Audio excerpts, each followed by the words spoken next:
여민의 잡지사 3월호 12번째 페이지 왕과 사는 남자 천만 관객에 일조한 천만 박광일 선생님과 역사 얘기 나누겠습니다. 어서 오세요. 안녕하세요. 박광일입니다. 자, 드디어 영화 왕과 사는 남자가 천만 고지를 넘으면서 이제 동시에 단종과 관련된 역사 또한 참 많은 사랑을 받고 있고 계유정난이라는 사건에 대해서도 국민적 관심이 굉장히 높은 것 같은데요.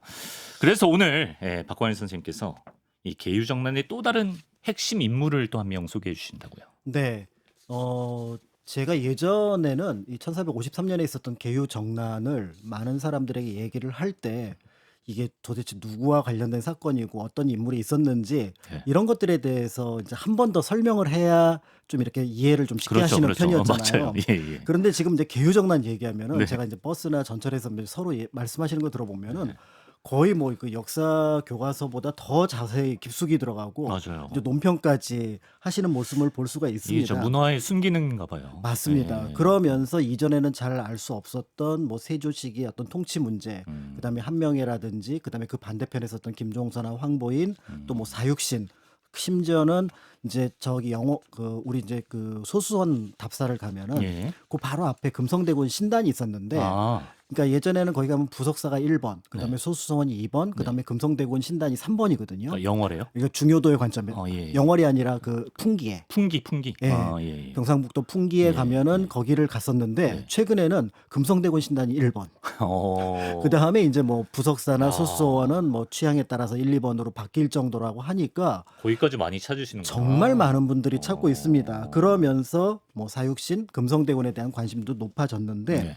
그런데 의외로 사람들이 이 사람에 대해서는 관심이 좀 덜하고 정보도 적구나라는 걸 느꼈습니다. 그러니까 계유정난에 있어서 중요한 인물인데도 중요한 인물인데 그래서 제가 막 들으면서 네. 이분 얘기가 나올 때 좀 됐는데 이 사람 얘기가 나올 때 좀 됐는데 아직 하고 안 나오는 인물 레이더에서 좀 벗어나신 분. 바로 안평대군이에요.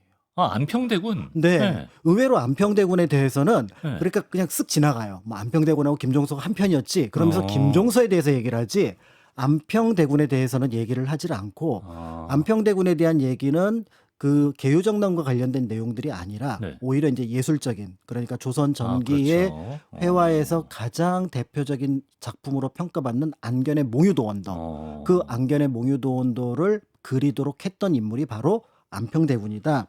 이제 이 정도로만 관심을 갖고 저는 있는데요. 이제 세조의 뭐 잔혹함을 얘기할 때 뭐 동생까지 죽인 왕이다 할 때 그 동생이 안평대군. 그렇죠. 그러니까 그 그 정도만 알았어요. 동생이 네. 죽임을 당했고 김종서 황보인과 같은 편이었다 정도로 몰려서 죽임을 당했다 정도로 알고 있고 그래서 약간 억울하고 약간 불쌍하고 그렇죠. 네. 그다음에 뭐 예술만 좋아했던 나약한 인물 이렇게 인상을 갖고 계신 것 같은데 실제로 수양대군이 왜 제일 먼저 안평대군을 제거하려고 했었는지 그리고 계유정난 당시에 김종서나 황보인을 처단을 할 때 누구도 김종서 황보인이 당대도 그렇고 지금도 그렇고 그 스스로 왕이 될 거라고 생각을 했던 사람은 없었다라는 거죠. 아무리 그게 모함이라고 김종서랑 하더라도. 황보인이 모함이라고 왕이 하더라도. 그건 말이 안 된다. 네, 그러니까 그렇죠. 그 김종서를 죽이러 가면서 네가 왕이 되려고 했냐 이렇게 하고 죽인 건 그건, 아니잖아요. 그건 아니죠. 그러니까 예. 네가 권한을 더 키웠고 그다음에 나를 공격하려고 했고 누군가를 왕으로 옹립하려고 했다. 그 대상이 바로 안평대군이다. 아. 이렇게 이제 얘기를 하고 있는데 네. 그 안평대군이 난 가만히 있었는데 예. 그냥 갑자기 나한테 이렇게 어떻게 보면 누명 같은 것이 씌워져서 나도 모르게 죽음을 맞이한 약간은 좀 이렇게 유약한 인물처럼 네. 인상을 갖고 있게 되거든요. 네, 네. 그러니까 왜냐하면 묘사가 안 돼 있어요 안평대군은. 아, 그렇군요. 그런데 예. 실제로 이제 들어가 보면은 안평대군은 다양한 모습들을 가지고 있기 때문에 실록 기록이라든지 그다음에 그 안평대군에 대한 연구 자료들 몇 가지를 통해서 조금 더 입체적으로 보실 수 있도록 도움을 드리려고 네. 오늘 그 내용을 준비를 했습니다. 좋습니다. 오늘 안평대군에 대해서 좀 입체적으로 알아보면 좋겠습니다. 그러면 안평대군의 생애를 먼저 한번 훑어주시면 좋겠는데요. 네, 안평대군 뭐 잘 알려진 것처럼 세종대왕의 셋째 아들입니다. 세종의 셋째군요. 큰 아들 문종, 둘째 아들 수양, 그다음에 셋째 다음이 안평. 안평, 예. 그다음에 이제 그 밑으로 임영, 광평, 금성이 6번째고요. 그러네요. 그다음에 평원, 영흥 해서 대군 아들로서는 8명이 있었는데 네. 그중에 이제 셋째가 될 수 있고요. 네. 안평대군은 이제 왕실의 수양대군과 더불어서 핵심 인물입니다. 둘 사이가 한 살 차이밖에 안 나요. 아. 그러니까 연년생으로 한 살 차이밖에 안 나니까 아마 연년생으로서 자랐던 분 또는 형제를 둔 분들은 짐작하시겠지만 굉장히 경쟁이 심한 편이잖아요. 네. 그러니까 그 느낌을 수양대군과 안평대군이 가졌을 거라고 볼 수 있을 것 같고 네. 무엇보다도 안평대군은 자신이 태어났을 때가 세종이 왕에 오른 한 달 뒤였습니다. 즉위하고 한 달 후에 예. 경사네 경사. 그러니까 이제 예. 그 왕 후보일 때하고 예. 그다음에 왕이 되고 돼서하고는 예. 또 그 몇 달 전까지만 해도 왕이 될지도 몰랐던 입지가 다르죠. 그런 예, 어떤 예. 인물이었는데 예. 왕의 이제 아들이 태어났다. 대군이 태어났다. 그러니까 그냥 여러 곳에서 축하하고 더불어서 우리 왕실을 우리 조선을 빛낼 인물이다. 복덩이 뭐 이런 복덩이. 평가들을 받았을 거 아니에요. 예, 예. 그러면서 이제 10살에 안평대군으로 봉해지고 11살에 연일 정씨랑 혼인을 하고 그리고 이제 12살에 형과 더불어서 성균관에 입학을 해서 네. 이제 공부하는 모습들을 보여주기도 했고요. 네. 더 나아가서 이제 20살에는 함경도 회령의 군사 업무를 살짝 보기도 했고요. 그렇습니까? 그다음에 23살이 되던 해는 진양대군, 당시 이제 수양대군을 진양대군이라고 불렀는데 네. 이 진양대군과 함께 집현전 학사들과 함께 공부를 했습니다. 이러면서 한 10여 년 동안 세종의 치세 후반부, 그다음에 문종 치세 이를 동안 네. 학술, 그다음에 어떤 문화 이런 부분의 중심에 있었던 인물로 평가받는 게 이제 안평대군이었는데 네. 35살 되던 1453년 우리가 알고 있는 개유정난 당시에 수양대군이 바라볼 때 저 사람, 그러니까 쉽게 얘기해서 저놈이 왕이 되려고 했다. 영모였다. 라고 해서 죽였던 그 형제, 즉 동생이 바로 안평대군이었고요. 그러니까 강화도- 저 놈이 놈자 이런 걸 썼던 그렇겠죠. 거네요. 저자가. 그래서 네. 강화도로 귀향을 갔다가 이제 강화 옆에 교동에 가서 어. 생을 마감을 하게 됩니다. 그게 35살 35살. 예. 불행인지 다행인지 부인은 한 해 전에 이제 생을 아하. 마감했기 때문에 그 비극적인 장면은 보지 못했지만 네네. 그의 이제 그 둘째 아들도 좀 일찍 죽었고요. 예. 근데 큰 아들은 같이 유배를 가서 나중에 진도로 보내져서 거기에서 죽임을 당하고요. 더 슬픈 거는 그의 딸 이름이 이제 무심이라고 전해지고 있어요. 아마 무심. 제가 보기에는 잠깐 그 절에 들어갔다가 나온 것처럼 보여지는데 네네. 원수라고 할 수 있는 권람의 첩이 됩니다. 권람 한명회. 와 같이 수양대군의 그렇죠. 왼팔 오른팔이 그렇죠. 한명회를 수양한테 소개해 준 사람. 그렇죠. 그렇죠. 예. 그러니까 그런 면에서 볼 때 그 무심이라는 또 안평대군의 따님의 그러네요. 삶은 어땠을지 이런 장면도 사실은 저는 영화나 드라마에서 한 장면으로 이렇게 찾아내면은 네네네. 그 비극을 한번 조금 더 이렇게 살펴볼 수 있지 않을까라는 그러네요. 생각이 되는데요.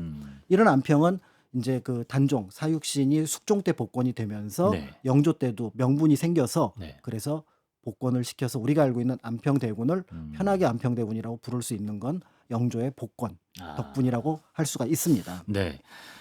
그럼 안평대군에 대한 기록이나 묘사 자체는 좀 적은 편이라고 하셨던 것 같긴 한데 당대 그래도 평가가 어땠는지 좀 알 수 있을까요? 네, 일단 안평대군에 관련된 묘사가 문종하고 단종실록에도 꽤 많이 나와 있습니다. 한 3, 4년 정도. 네. 여기는 비판 일색이에요.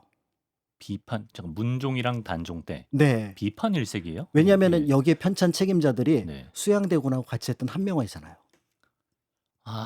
그거를 수양 때 쓴 거겠군요. 그렇죠. 세조 때. 세조 때.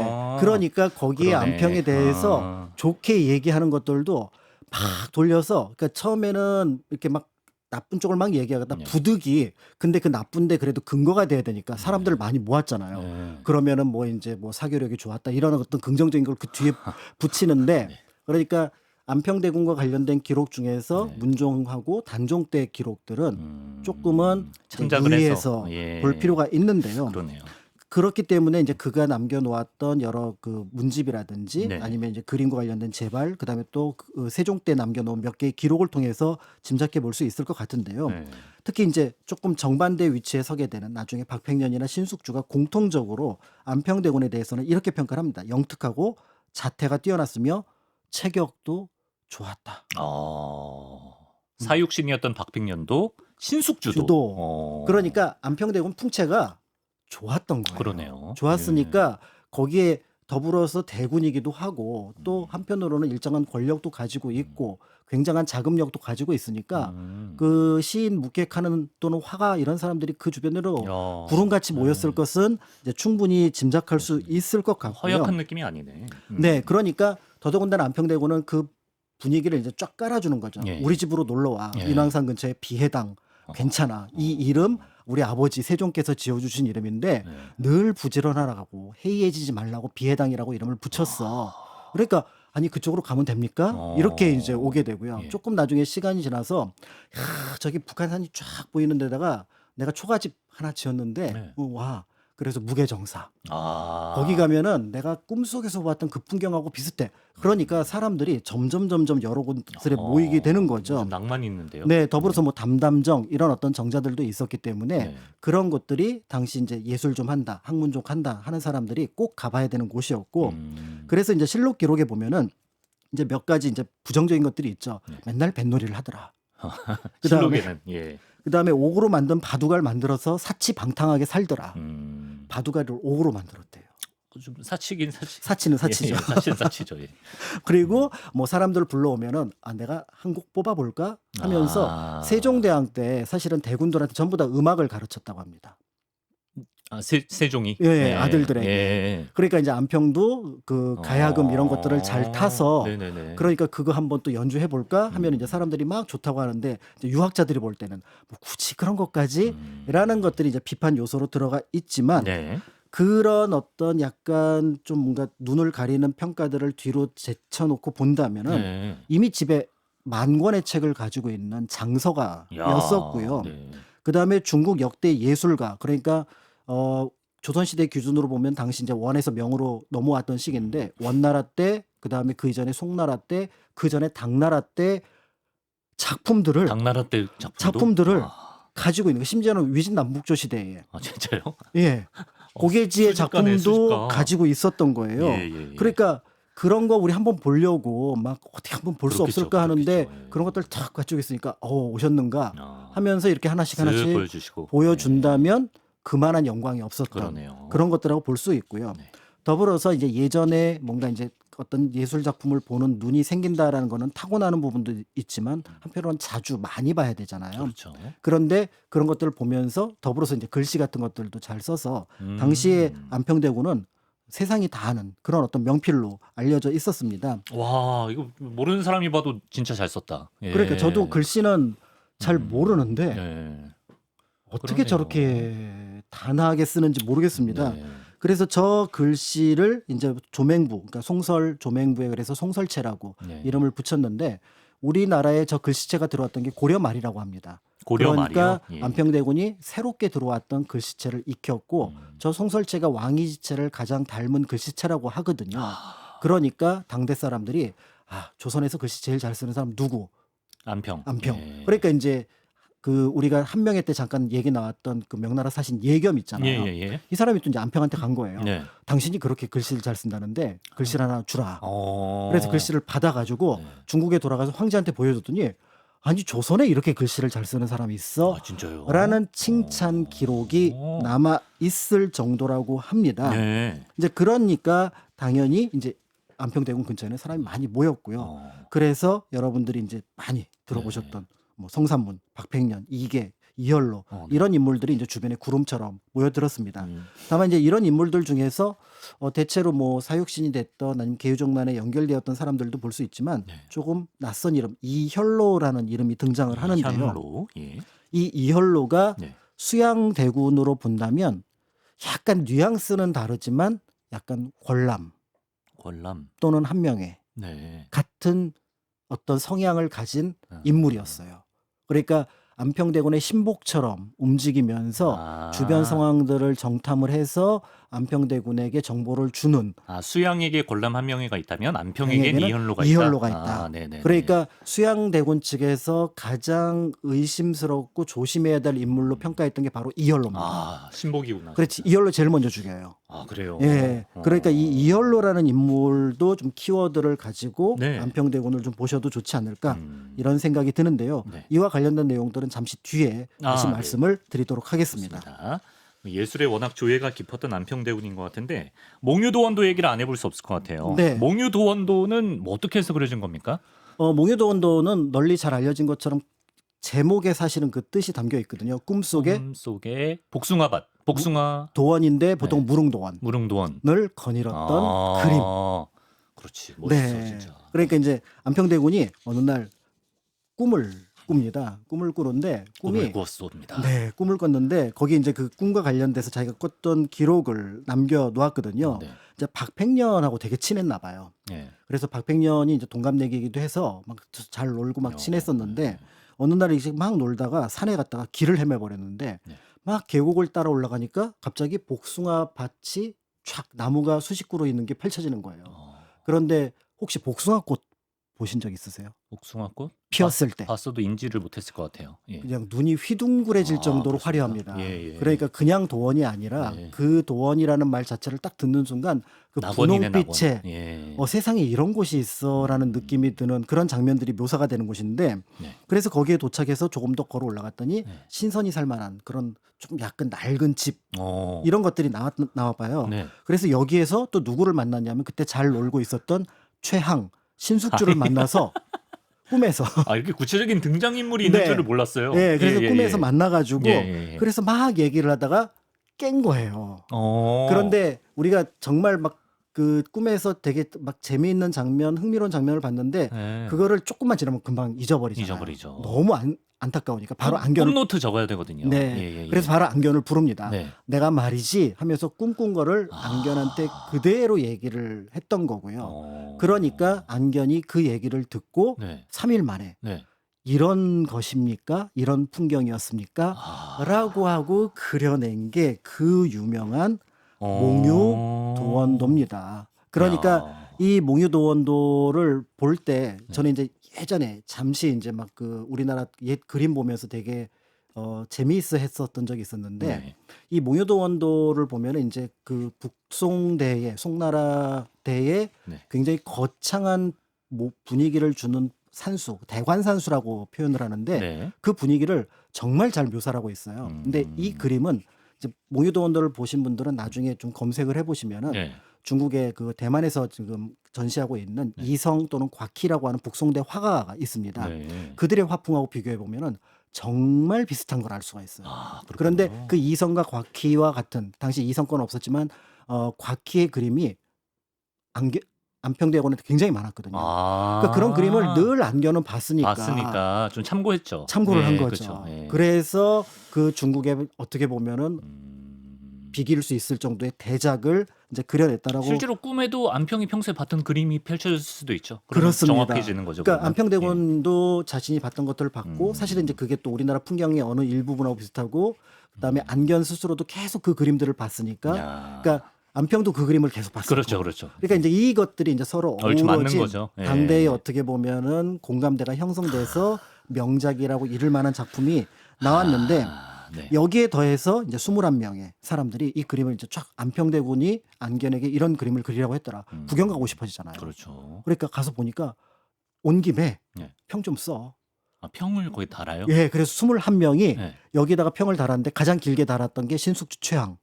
나중에 배신했던. 이것도 성격이 보이네. 예. 자기 예. 좀 개체를 앞서고 싶고. 이때는 예. 안견에 대해서 굉장히 긍정적으로 네. 평가를 했던 인물들입니다. 네. 이제 이런데 사실은 나중에 말씀 다시 드리겠습니다만 이 그림이 남아 있는 게 여러 면에서 조금은 다른 안견 작품도 남아 있었으면 좋겠네 하지만 이것이 남아 있는 것도 기적이라고 보여집니다. 그렇습니까? 다만 이제 우리나라에는 남아 있지 않고 네. 지금 임진왜란 당시에 아마 어떤 경로를 통해서 일본으로 약탈된 것으로 보이는데 네. 지금은 일본의 천리대라고 하는 곳의 도서관에 보관이 되어 있어서 네. 진품을 네. 볼 수는 없지만 이제 복제한 것, 즉 모사한 것들을 이제 보시기만 하더라도 네. 그 예술적인 감흥은 어느 정도는 야. 느끼실 수 있을 것 같습니다. 기적과도 같이 남아 있는 그림이네요. 아까 이제 안평대군이 뭐 고서라든지 뭐 이제 예술 작품 중국 오래된 예술 작품 수집하는 취미도 있었던 모양인데 네, 약간 그 구체적인 컬렉션, 안평 컬렉션 소개해 주실 게 있나요? 네. 네. 안평대군 얘기를 딱 듣다 보면은 그 근대에 있어서 간송 전현필 선생이 생각납니다. 그러니까 전현필 선생이 우리 문화유산만 있으면은 얼마든지 값을 쳐주겠다. 그러니까 저기서 10원 부르면 나는 이 값은 뭐 100원이고 1000원이고 더 쳐서 주겠다. 근데 안평대군이 예술 제품을 구할 때 그렇게 했나 봐요. 아, 그러니까 그렇게 모으니까 어지간한 사람들이 이거 내가 갖고 있느니 누구에게? 안평에게. 남평에게. 이렇게 해서 굉장히 많은 작품들 그러니까 한 전해지는 거는 188점 정도의 작품을 네. 소장하고 있었던 것으로 알려져 있는데요. 네. 제가 대만의 박물관에 갈 때 이 188점 중에서 몇 점만 보더라도 네. 비행기표 뽑는다라고 아, 생각하는 사람들이 당시 작가로 여기에 쭉 망라가 되어 있습니다. 아마 이제 중국 회화사를 어느 정도만 관심이 있으시면 이 이름들을 들을 때 그 사람 그림이 거기 있었다고 라고 할 수 있는 사람들이 있는데요. 네. 예를 들어서 고계지, 왕유, 이공린, 소동파, 네. 그 다음에 문동, 곽희, 아까 나왔던 이성 곽희의 곽희, 아, 조맹부, 마원 이런 사람들의 그림들이 있었고요. 여기에 안경 그림 30점이 있어서 이게 188점입니다. 이거면은 미술관 아, 그렇죠. 전 세계 동아시아 중세 이전의 미술 회화 작품으로서는 가장 탁월한 컬렉션이에요. 야, 그러니까 이런 것들이 될 수 있었으니까 안평대군과 같이 있었던 안견도 그런 명작을 남길 수 있었겠구나 이렇게 볼 수가 그 있는데 모은 작품들 다 어디 있습니까? 하나도 안전합니다. 아, 왜 계유정난? 네, 계유정난 직후에 네. 수양대군이 안평대군 집을 불에 태우게 아, 다 하면서 없어졌어요? 이 모든 작품도 그때 소실되었을 거고 그렇기 때문에 몽유동원도가 남은 것은 그게 기적이라는 오히려 거죠? 제가 보기에는 기적이다.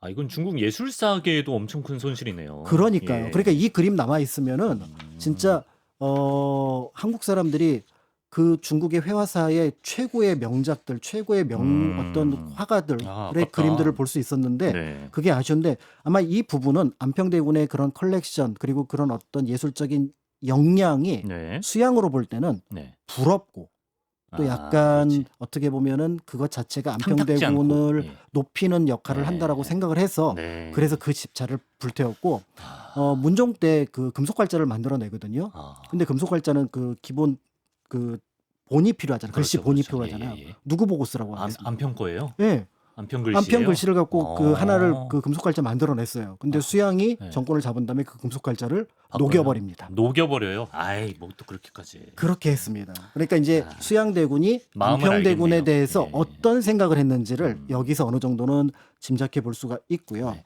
그럼 그 기적적으로 남은 몽유도원도의 그 그림은 그 배경이 어디입니까? 장소가? 네. 예전에는 그 그림을 그렸던 곳이 안평대군의 별장이었던 네. 무게정사로 생각을 했었는데 이제 연도는 안 맞습니다. 왜냐하면 무게정사는 1450년에 지었고요. 네. 이 그림이 그려진 건 1447년이니까 3년 먼저 그려졌거든요. 네, 네.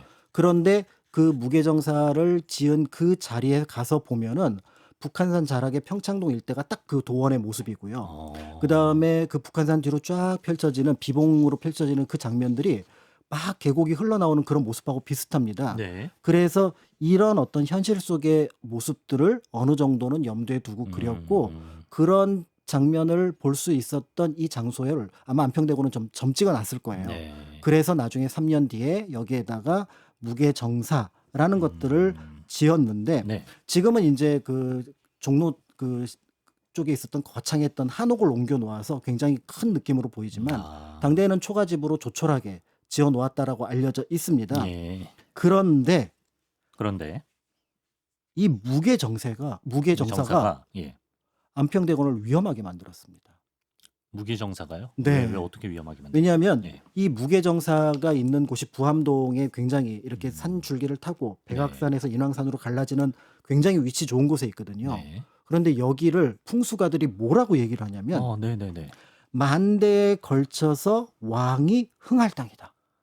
아, 왕이 흥할 땅이다. 근데 거기에 누가 집을 지었다? 안평대군이. 왕이 될 사람이란 건데. 그러면은 안평대군의 속내는 뭐다? 왕. 왕이 되고자 한다라고 모함을 하기에 좋은 거죠. 충분한 위치가 되는 거였고요. 아. 그런 면에서 볼 때 네. 사실은 이거를 모함이 아니라 색안경을 쓰고 보면은 안평대군 권력에 욕심 있네. 관심 있는 거 아니야? 라고 보기도 했을 것 같은 프레임작이 좋네요. 이제 그런 장소라고 볼 수가 있는 거죠. 네. 이제 그렇기 때문에 이 무게정사가 오히려 자신의 목을 죄는 그런 어떤 하나의 빌미가 되었을 거라고는 안평대군은 아마 스스로 꿈에도 생각을 하지 생각을 못했을 것 못 같습니다. 하셨을 텐데. 그렇습니다. 그냥 많은 걸 즐겼던 장소였을 텐데. 예. 자, 이렇게 예술가 이미지 안평대군 우리가 많이 떠오르는 이미지였는데, 근데 실제로는 또 세종 문종 시기에 국가 사업을 주도했던 실력파 정치인이라고 들었습니다. 뭐 어떤 맞습니다. 면모가 있었을까요? 그러니까 조선이 가지고 있는 고려와 다른 점 중에 하나가 바로 뭐냐면 종친의 정치 참여를 금지시켰습니다. 조선이요? 네. 아. 그래서 왕실 사람들이 정치에 참여하는 거를 아예 차단을 하잖아요. 그래서 종친이면은 뭐 과거에는 합격할지언정 먼저 관직에는 나갈 거라는 생각을 못 하는 게 일반적입니다. 네. 그런데 그거는 조선 중기 후기의 모습이고 아, 네. 전기는 달랐던 전기는 거예요. 많이 다른 것 같아요. 네. 그래서 네. 전기는 다른 나라에서도 비슷하게 생각하는 것처럼 왕족이 왕의 울타리가 되어야 된다라고 생각을 했고 네. 특히 이제 세종년간에 세종이 이제 치세 기간의 후반부에 막 벌려놓은 일들을 누군가가 이렇게 좀 이렇게 수습을 해줘야 되는데 그때 몸이 굉장히 아프셨잖아요. 네. 그러니까 그걸 문종이 수습을 하지만 그것을 더불어서 같이 했던 게 수양, 수양, 안평이 안평. 같이 이제 참여를 했고요. 네. 그러다 보니까 세종 문종년간에 그 수양대군하고 안평대군이 같이 작업해서 네. 책을 편찬한 국가 사업으로 편찬한 것만 30종류가 넘습니다. 어. 그중에 이제 안평대군은 또 의학에도 관심이 많아서 그래요. 의방유치라는 책이 있는데 그 책은 야. 어떻게 보면 책임자로서 편찬을 하기도 했었던 이분도 거라고 볼 수가 있는 탁월하신 거죠. 분이었네, 진짜. 더불어서 이제 세종 그 치세 후반부에 이제 사대부들이 별로 좋아하지 않는 일이 일어나는데 네. 이제 그 소원왕후가 돌아가시고 세종대왕이 승하하니까 네. 문종 때 어떤 일이 벌어지냐면 대규모 불사를 엽니다. 아, 부모님 두 분이 다 예, 돌아가시니까 그러니까 문종이 이제 그러니까 뭔가 이제 명복을 빌어준다는 의미로서 절에서 그 승려들도 모이고 많은 사람들 대신들 대신의 부인들 오게 해서 불사를 열게 하거든요. 네. 요게 세종년간엔 누가 했던 일이냐면 효령대군이 주로 아, 네. 했던 일이었는데 네. 그 역할을 수양대군하고 안평대군이 맡는데 네. 그런데 무게추가 어디로 기울어져 있냐면은 안평. 안평대군 쪽에. 아. 그러니까 안평대군의 불사 쪽에 조금 더 기울어져 있고요. 정치적으로 좀 의미가 있는 거죠? 그렇죠. 예, 그러면은 예. 이게 지금 누구를 추모하는 거냐면은 선왕. 소원왕후. 그다음에 세종대왕을 추모하는데 그거의 총책임자가 누구다? 안평이다. 그 후원회장 아니면 전체 그 제회장이 안평대군이다. 그러면은 다 회장님한테 얼굴 눈도장책으로 올 거 아니에요. 그렇죠. 예. 그러니까 그 느낌의 안평이 정치력이 그러네. 본의 아니게 이제 커지게 된 거고요. 네. 이제 이런 가운데 앞에서 말씀드렸던 이혈로라고 하는 인물이 안평의 신복. 안평에게 이제 그 가까이 가게 되는데 이 이혈로는 과거에 합격했던 그러니까 과거에 3등으로 합격을 했던 어떻게 보면 사대부입니다. 네. 그런데 풍수에 굉장히 능했어요. 네. 조선 전기의 풍수에 능했다? 사대부다? 그러면은 왕실에서 쓰임이 굉장히 많습니다. 아, 그렇군요. 예. 그러면은 예를 들어서 태종의 무덤 헌능 관련된 거 정비하는 것도 누구에게 맡기냐면은 안평에게 맡깁니다. 안평, 예. 근데 그 맡겼던 이유가 이혈로가 있으니까. 아, 스펙이 좋았구나. 네.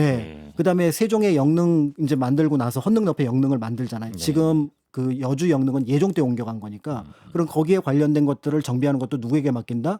안평 예. 이하로. 그러니까 수양하고 안평에게 맡겼지만 수양은 신복에 풍수를 잘하는 사람이 없는데 안평은 이혈로라는 인물이 있으니까. 아. 그러니까 안평대군이 국가 사업을 조금 더 많이 이제 관여를 하게 되고요. 제갈량 같은 존재네. 네, 다만 이제 이 이혈로라는 사람이 네. 그러니까 약간 그러니까 좀 그러니까 어떤 그러니까 관료로서 그냥 자신이 뭐 하고 싶은 대로 좀 했던 것 같아요. 인사청탁도 받고. 아, 그래요? 네, 그래서 이제 비판을 받았지만 네. 뭐 그 정도는 안평대군이 충분히 감싸줄 수 있는 커버하고. 이제 그런 어떤 것들이라고 볼 수가 있고요. 네. 그리고 이혈로가 이제 사대부로서 여러 일을 하다 보니까 당연히 이제 당대의 어떤 거물이었던 김종서 황보인하고 연결고리가 만들어집니다. 아, 네. 그러면은 김종서 황보인하고 연결고리가 이혈로가 만들어주니까 안평대군도 자연스럽게 네. 김종서랑 친해지는 거죠. 친해지는 거죠. 그러면은 어. 이제 멀리서 대신들이 바라봤을 때 지금 이제 문종 지나서 단종 시기에 이 조정에서 가장 힘이 센 사람 김종서. 김종서. 그와 가장 친한 사람 안평. 안평. 어. 저 둘의 세력은 노터치. 공고하다. 네, 건드릴 수 없다. 그걸 보고 있는 수양. 네. 예, 약간 이런 느낌. 이제 이런 느낌으로 보니까 거꾸로 보면 저들이 힘만 만약에 마음만 먹는다면 수양 정도는 충분히 제압할 수 있다. 제압할 수 있다. 아. 이렇게 이제 판단을 할 수 있지 않을까 네. 이런 모습을 보면서 이제 단종이 제위했던 그러니까 왕이 올라가고 그 시기의 정치 상황들을 좀 상상해 보실 필요가 있을 것 문종 같습니다. 제위 때만 해도 안평의 입지가 단단했던 것 같은데 네. 문종 사후에 어떻게 된 겁니까? 예. 이제 문종 사후에 여기에서 이제 좀 곤란함이 생기는 거죠. 어린 왕이 올라가니까 고명 대신이라고 했던 김종서, 황보인 등이 이른바 황표정사라고 해서 네. 그러니까 대신들이 왕의 권한을 침범을 하죠. 그러니까 보통은 어떤 인사 추천을 할 때 3명을 올리면 삼망이라고 해서 3명을 올리면은 네.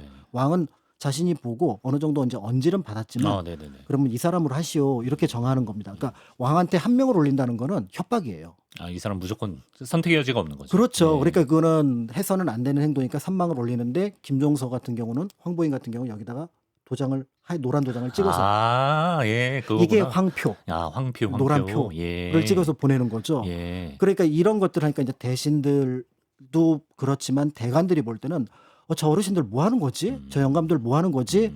이러면서 이제 비판적인 시선이 높아지기는 했습니다. 네. 이제 그럼에도 불구하고 이제 당시 관료들의 생각은 그래도 임금께서 나이가 어리시니 나란 일은 저들 대신들이 좀 책임을 지고 진행에 어떻게 맡아서 가고 네.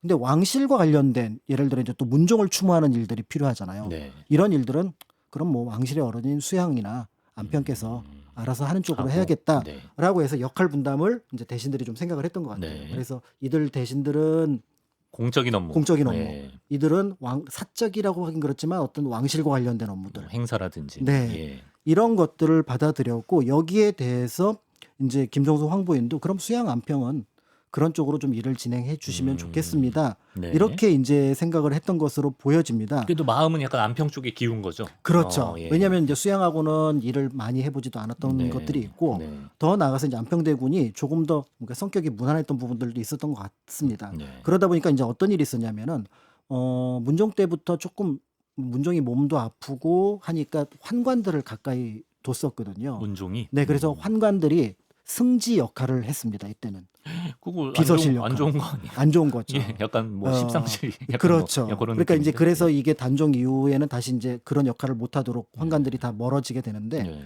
이 시기에 환관들을 임명하는 역할을 누구에게 주냐면 안평에게 맡깁니다. 김종서가. 그러니까 안평은 저런 일 해도 돼라고 얘기를 했던 거고 근데 그걸 멀리서 보면은 뭐야 안평대군이 대군이긴 하지만 왜 환관 임명하는 것들을 하지? 그렇죠. 그러면 그건 김종서가 허락을 했다는 얘기인데 좋아 보이진 않아요. 양해를 했다는 얘기인데 네. 그럼 양해를 했다는 얘기인데 그럼 저들이 권력을 장악하고 있구나. 그러네요. 이런 네. 부분들을 가지고 있을 수 있을 것으로 보여집니다. 네. 또 한편으로 이제 나중에 뭐 사신 접대 문제이긴 하지만 안평대군이 이제 평양 가서 군사 업무들을 그다음에 그 근처에 있었던 관료들에게 일정하게 보고를 받습니다. 아, 네. 그러니까 안평대군은 이 시기에 그냥 뭐 그림 그리고 그다음에 뱃놀이하고 정도가 아니라 네. 왕실과도 깊숙이 하고 국방의 문제라든지 행정 부분에서 일정한 영향력을 행사하고 있었다. 이렇게 보시면 될 것 같습니다. 단종이 즉위하고 나서도 안평은 괜찮았는데 그렇습니다. 왜 계유정난에 어쩌다가 이렇게 휘말리게 된 거예요? 자, 그러니까 이제 이렇게 되니까 안평대군의 활동 공간은 굉장히 이제 넓어지게 됐는데 네. 그렇다 보면 역설적으로 수양대군은 굉장히 어떻게 보면은 좀 수세에 몰린 상황이라고 볼 수가 있는 거죠. 네. 그렇지만 이제 거꾸로 생각해 보면 안평대군은 더 바랄 게 없죠. 그냥 나는 왕실의 어른으로서 내가 하는 일, 그다음에 우리 임금께서 조카님께서 잘할 수 있도록 돕겠다. 그게 방법이 잘못될 수는 있을지 모르지만 네. 그 정도 이상을 가질 이유가 전혀 없는 그렇죠. 거라면 그렇죠. 예. 그런데 수양대군이 바라볼 때는 저들이 권력을 모두 차지하고 있으면 네. 만약에 내가 어떤 잘못된 눈에 벗어나는 행동을 하게 되면은 나에게 치명적인 위험이 닥칠 거다라고 판단을 할 수도 있을 것 같아요. 네. 경계를 네. 했겠네요. 그러니까 안평 쪽에서는 수양을 경계를 안 하는데 이제 수양 쪽에서는 안평을 경계를 하는 거죠. 네. 다만 이제 수양 주변에는 사람들이 많이 모이지 않았으니 네. 포섭을 합니다. 한명회. 신숙주, 그렇죠. 정인지, 그다음에 나중에 권람을 통해서 한명회. 그러니까 안평 쪽에 모이는 사람과 그 수양 쪽에 모이는 사람의 성격이 약간 다르고요. 다르죠. 그래서 실록에 보면은 안평 쪽에서 수양대군 쪽을 염탐을 했다라는 기록이 나오는데 염탐을 했으면은 그런 일이 벌어지지 않았겠죠. 이것도 후대 근데 네. 짐작하시겠지만 염탐하는 사람이 염탐을 걱정을 하죠. 염탐하는 사람이 염탐을 걱정하죠. 그렇죠. 예. 수양은 저쪽에 지금 다 간자들을 그러니까 어떻게 보면 첩자들을 다 심어놓은 그렇지, 상황이니까 그렇지. 예. 김종서가 어떻게 움직이고 안평이 어떻게 움직이는 다 심어놨거든요. 그러니까 저쪽에서 나중에 이걸 뒤집어 씌웠을 뿐 그러니까 이제 그런 정보들이 하나 둘씩 쌓이면서 거사 날짜를 결정을 하게 되는 거고 우리가 알고 있는 1453년 네. 계유정난이라고 하는 그러니까 당대에 이제 그 공사를 위해서 군사가 많이 와 있던 그 사람들이 네. 바로 흩어지는 그 순간을 노리고 어. 이제 우리가 알고 있는 정변을 일으켰다 이렇게 볼 수가 있고요. 이때 수양이 안평을 수양제에 비교하는 기록을 남겼습니까? 이게 무슨 의미죠? 저도 이거 기록을 보고 납득이 안 돼요.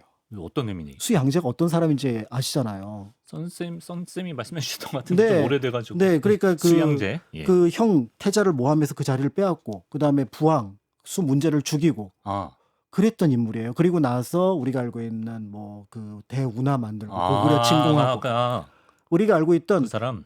중국 역사상 폭군으로 손꼽히는 맞다. 그리고 예. 무엇보다도 친족을 네. 먼저 죽였던 인물로 평가받던 인물인데 안평이 수양제다. 안평이 그런 성향을 가지고 있다라고 평가를 했던 겁니다. 그러니까 결국 이제 계유정난을 일으킬 때 자신이 권력을 탈취하고 싶은데 명분이 필요하잖아요. 그렇죠. 그 명분이 당대에도 중요하고 후대에도 중요하거든요. 네. 그러니까 그 명분 속에서 안평을 이제 거악으로 나쁜 악의 우두머리로 만들어 놓고 이제 거기에 김종서와 황보인이 같이 연합을 해서 지금의 단종을 몰아내고 네. 안평을 왕으로. 왕위에 올리겠다라는 이쪽의 그림을 만들어 놓고 정변을 일으켰으니 그래서 세조가 나중에 이제 예종한테 묘호를 받을 때 내가 아니었으면 네. 우리 조선이 위험할 뻔했어. 동성한테 왜 그러냐 진짜. 이거 다 핑계예요. 자기가 뭐 수세에 몰리고 경계 이건 핑계고 그냥 자기가 왕 되고 싶으니까 그런 거지 뭐. 그러니까요. 네. 그러니까 이게 앞에서 말씀드렸던 것처럼 당대에 자신의 역할을 충실했을 뿐만 아니라 가장 큰 권한을 갖고 있는 사람이 이럴 이유가 없는 거죠. 그렇죠. 예. 그러니까 결국은 이거는 수양대군이 나중에 계유정난을 어떤 방식으로 그려내려고 했는지 네. 짐작해 볼 수가 있고요.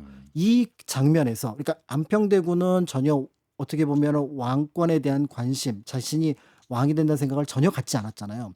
이게 태종하고 세조하고 좀 큰 차이인 것 같아요. 태종과 세조의 세조의. 차이다. 그러니까 태종은 왕자의 난을 일으켰을 때 네. 자신의 왕의 건너편에 있었던 방범방석을 정도전이 지원한다 그래서 네. 정도전과 방범방석을 죽이잖아요. 네. 그러니까 만약에 그대로 있으면 방석이 왕이 되는 거고 그다음에 이제 두 번째는 형이었던 방간이 어떻게 보면 좀 권력에 대한 관심을 갖고 있으니까 네. 거기에 대해서 2차 왕자의 날을 일으켜서 또 이제 죽이고 방간을 몰아냈는데 몰아내고. 중요한 거는 동복 형제니까 네. 죽이진 않아요. 아, 네. 근데 세조는 동복 형제였던 안평을 네. 적으로 만들어서 죽이고 그러니까 그가 어떤 우리가 역사 상황을 아무리 봐도 안평이 왕이 되려고 했던 어떠한 그 조짐도 찾을 수가 없거든요. 네.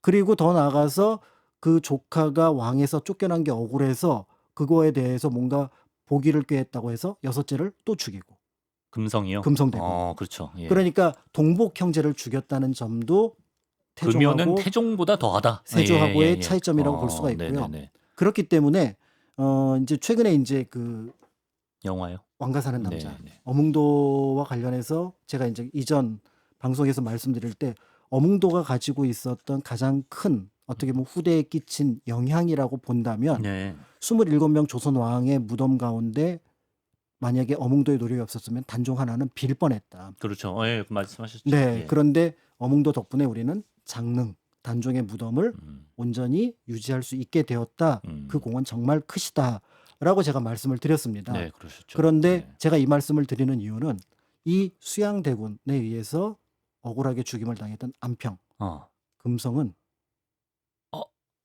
무덤이 없나요? 무덤이 없습니다. 아. 그래서 안평대군 무덤, 그 다음에 금성대군 무덤이라고 하는 곳을 가면 신단 또는 재단이라고 되어 있어요. 그래서 아까 그 풍기의 신단이라고 하셨구나. 그렇습니다. 금성대군 신단이라고 네. 하고 그 금성대군의 무덤은 그 부인의 무덤에 가묘처럼 만들어 놓은 재단이 하나가 더 있거든요. 네. 그런데 결국은 어떻게 보면은 그 시대에 별 죄가 없었고 오히려 충의를 생각했던 이 두 사람의 무덤은 없고요. 대신 수양대군은 광릉 그렇죠. 예. 이 있어서 시신 수습을 못한 거죠. 시신 수습을 못했던 네, 거예요. 네. 그 당시 역적이었기 때문에 아유. 이제 이런 것들을 생각해 보면은 네.